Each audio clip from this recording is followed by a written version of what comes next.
আজ একটু এদের কথা বলবো। দুটি মানুষদের সঙ্গে চার পেয়েদের এই যে ভালোবাসার গল্প, সে তো অজস্র। আমি নিশ্চিত আপনাদের অনেকের ক্ষেত্রেই এমনটা ঘটেছে।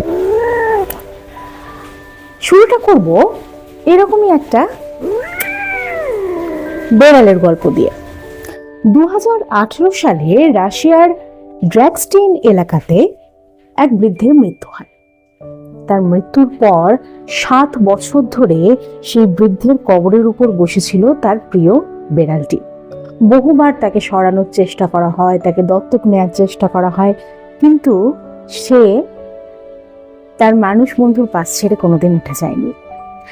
এই বেড়ালের সঙ্গে তার মানুষ বন্ধুটির ভালোবাসা দেখে সেখানকার মানুষরা বেড়ালটির নাম দিয়েছিল হাচিকো। কিন্তু রাশিয়ার বেড়ালের এরকম জাপানি নাম হলো কেন? জাপানের আকিতা এলাকার অধ্যাপক হিদেসামুরো উয়েনোর সঙ্গী ছিল এই কুকুরটি। স্থানীয় শিবুয়া স্টেশন থেকে রোজ কলেজের জন্য সকালবেলা পাড়ি দিতেন উয়েনো, আর হাচিকো নামে কুকুরটি বিকেলবেলা ওই স্টেশনে অপেক্ষা করত তার সঙ্গীকে স্বাগত জানানোর জন্য। 1925 সালের 21শে মে রুটিনে ছেদ পড়ল। কর্মস্থলে আচমকায় অসুস্থ হয়ে প্রাণ হারান উয়েনো। তার আর বাড়ি ফেরা হয় না। আর এদিকে হাচিকোর অপেক্ষাও শেষ হয় না।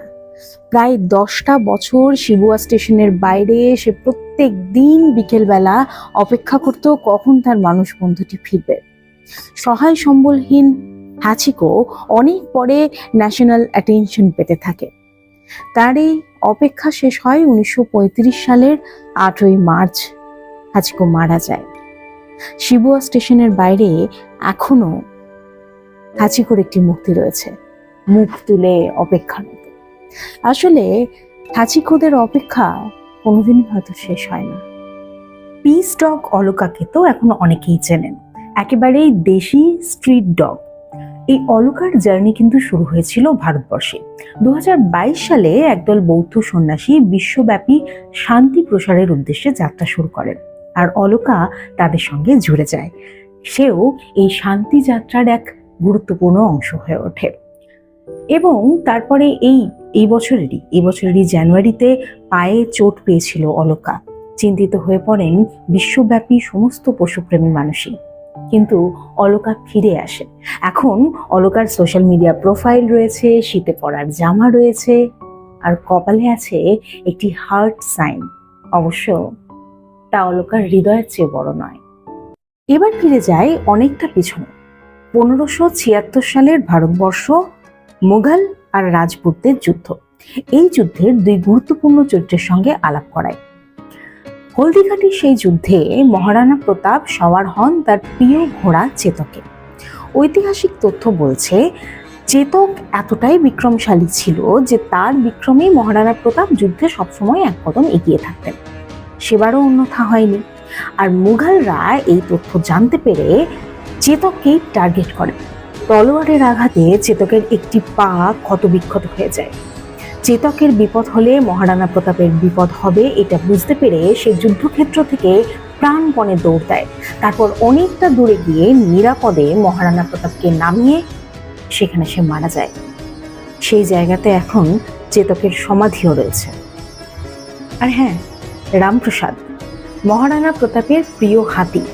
যুদ্ধক্ষেত্রে একাই মুঘলদের 13টি হাতিকে হত্যা করেছিল রামপ্রসাদ। বিপদ বুঝে ফাঁদ ফেলে রামপ্রসাদকে গ্রেফতার করা হয়, তাকে নিয়ে আসা হয় আগ্রাতে। সেখানে খোদ আকবর রামপ্রসাদের দেখভালের সমস্ত ব্যবস্থা করেছিলেন। কিন্তু রামপ্রসাদের বিশ্বস্ততা ছিল মহারানা প্রতাপের প্রতি, তাই শত্রু শিবিরে জলস্পর্শ করেনি সে। 18 দিন অনশন করে অবশেষে মারা যায় রামপ্রসাদ।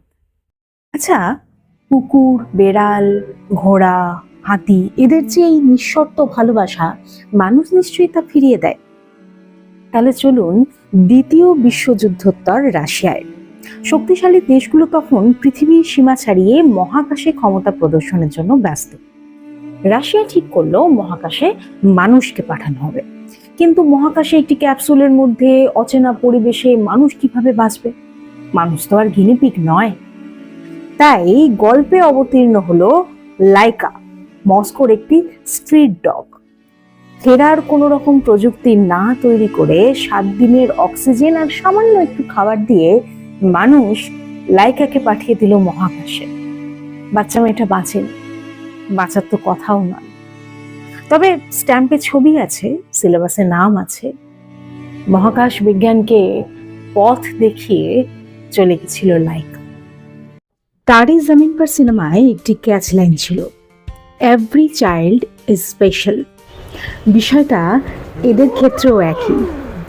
সে আমার আপনার বাড়ির পোষ্য হোক অথবা রাস্তার বাচ্চাটি, এদের ক্ষেত্রে ভালোবাসা দিলে কিন্তু ভালোবাসা ফেরত পাওয়ার গ্যারান্টি 100%।